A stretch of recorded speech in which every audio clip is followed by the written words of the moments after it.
Hi, I'm Matt, here in Michigan. And I'm Randall here in Texas. Today, Matt and I are doing a review of the new film Tom and Jerry. It is currently streaming on HBO Max, but you can also catch it in movie theaters if you have a movie theater that's open. This movie stars Chloe Grace Moretz, Michael Pena, and the eponymous Tom and Jerry. It is directed by Tim Story, best known for his work on Barbershop, Taxi, and Fantastic Four: The Rise of the Silver Surfer. Before we go any further, if you like these kinds of reviews, make sure that you like this video and you subscribe to our channel and ring that bell icon so you will always know when we are uploading. In Tom and Jerry are each looking for new places to live when they come across a large hotel in Manhattan. There, a woman named Kayla was just hired to help put on a high profile wedding. Tom and Jerry's usual antics stand in the way of the wedding going off without a hitch. Now, this is Tom and Jerry's first full length film since 1992's Tom and Jerry the Movie. Now, early reviews on this are kind of mixed, with critics giving it very low reviews, but about average reviews from audiences. Alright, Randall, new movie, Tom and Jerry, beloved characters. What do you think about this movie? Oh man, this movie is just kind of everywhere. It's all over the place, and it's like 100% epitomous for what we've come to expect from Warner Brothers Studios in the last couple of years. For me, Randall, I have mixed feelings, I guess, about this movie. I kind of call this a bit of a Frankenstein of a movie, cause there's parts of this movie that I laugh at and I like quite a bit, and then there's other parts of this movie that I absolutely hate. And I don't think there's been any other movie that I've watched before that I have this contrasting feelings about all the same movie. The Tom and Jerry stuff, anytime they're on screen and doing their normal antics, I enjoy it. It's normal Tom and Jerry stuff. But everything with the humans and the human characters, the live action stuff, I'm not a fan of at all.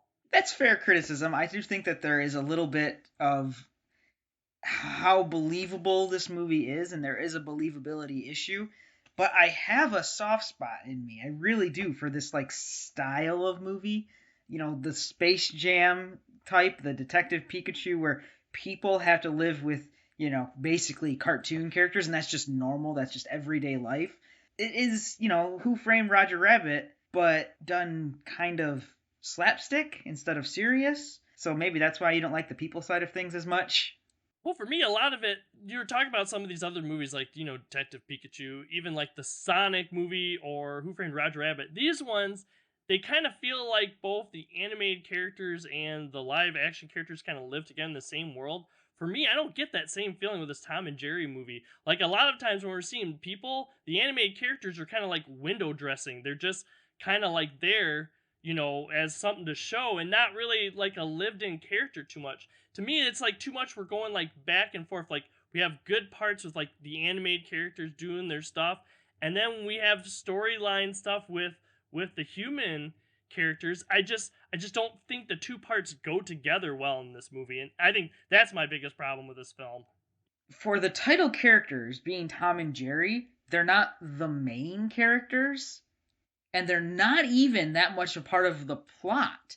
The plot of the story that is what's going on with the humans and this big high profile wedding, that's everything else, and Tom and Jerry are just on the periphery of that by happenstance. And you're like, oh, okay, well, that's weird. Usually the main characters and the title characters are the same, but they're totally not, because Chloe's the main character in this. Really. Tom and Jerry are just there doing what Tom and Jerry does, and she's just there kind of because.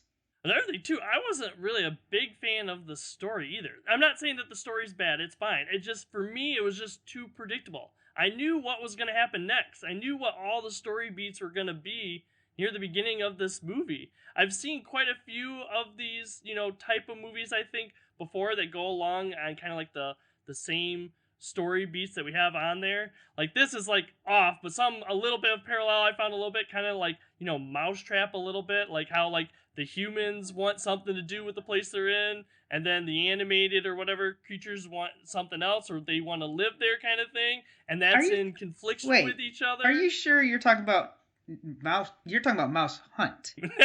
Yes, Mousehunt. Okay. Because I have fond memories of Mousehunt. Maybe we should take a look back at that one day. Figure out just how not fond those memories probably should be. Ruin our childhood.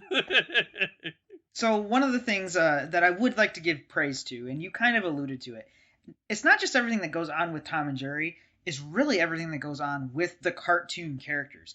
It was nice, really, really nice to see some of these classic Tom and Jerry, peripheral characters come in and play their roles as you expect them to. You have elephants, you have, the dog whose name I can't remember right now, it's not important, but you have Tom's crush, he's a tomcat and she's a big fancy, Parisian cat or something like that. Like, you get to see all these other peripheral Tom and Jerry characters all make appearances, and their appearances all work, and that's what I chuckled at the most. I definitely laughed at the points where I'm like, that reminds me of, my younger days, I guess, my childhood.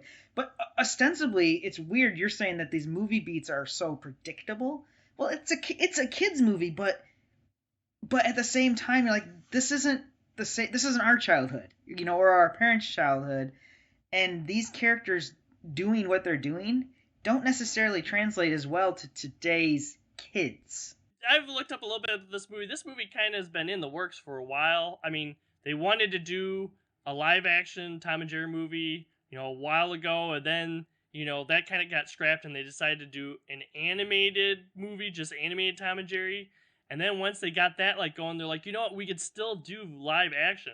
So they took a lot of those animated elements that they had for this animated movie, and then they transferred it to this mixed live action thing. And honestly, I would have preferred it to just been, that animated movie. Like, for me, if there was a super cut of just let's give us all the animated characters, that would be a much more enjoyable movie for me, I think, than the story beats that they had throughout. The movie would only be 45 minutes long. Maybe. Maybe. I will tell you, Randall, a lot of times when I was watching the live action part at the beginning, I was looking at the runtime. I'm like, wow, why is this movie an hour and 40 minutes long? Oh, yeah, 100%, man. I thought that when I was sitting there and I'm just watching what's going on, thinking to myself, is the plot gonna start now? Has the plot started now? Tom and Jerry are the main characters of this movie, right? And then it turns out to be this big wedding plot, and yeah, that was a bit of a miss. I kept thinking, man, this movie's way long for what it's trying to do.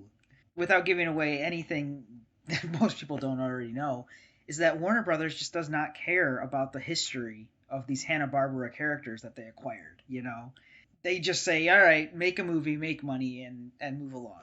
It has become just the way Warner Brothers just does things nowadays. It's so frustrating.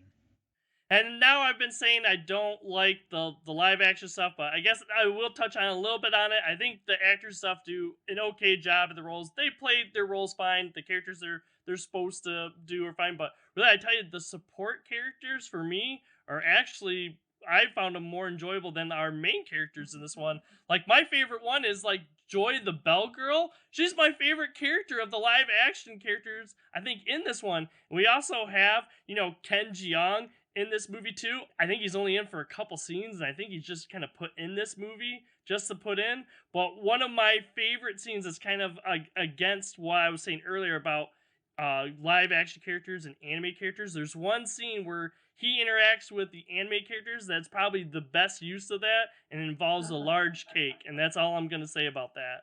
Yeah, he does fine for his small little spots in there, but oh my god, yes.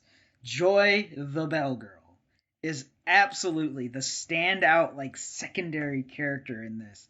And the actress Patsy Farron, I don't really know her from anything else in particular. She does a great job with it. I don't know how much of it was direction or versus how much she just embodied this character, but that was such a fun character to watch. And I was not expecting that because, she's just a secondary character. But nope, she pops up and you're like, oh god, it's so much of a joy to have Joy back.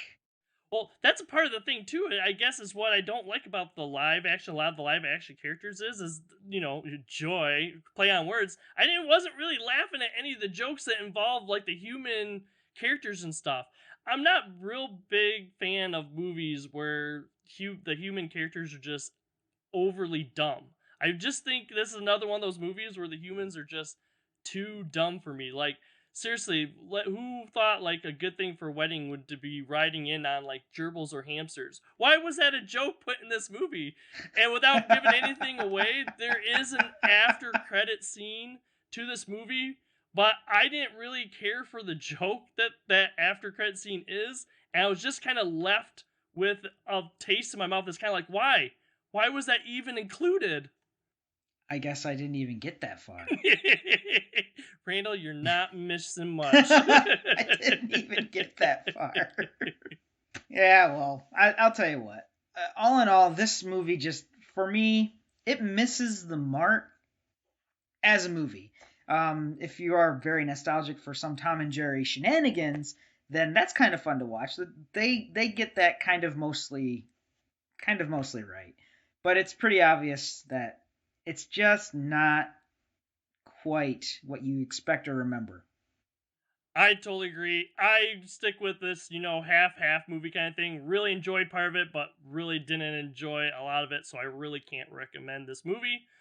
If you guys have seen Tom and Jerry, Randall and I want to know what you guys think about this movie. Let us know in the comments below. Check out our Facebook page. We always post a day before our videos come out to let you know what our next topic's going to be.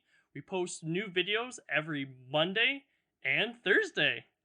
For now, I'm Matt, here in Michigan. Have a good day. And I'm Randall here in Texas. I'll see everyone next time. Next time on No Market Media.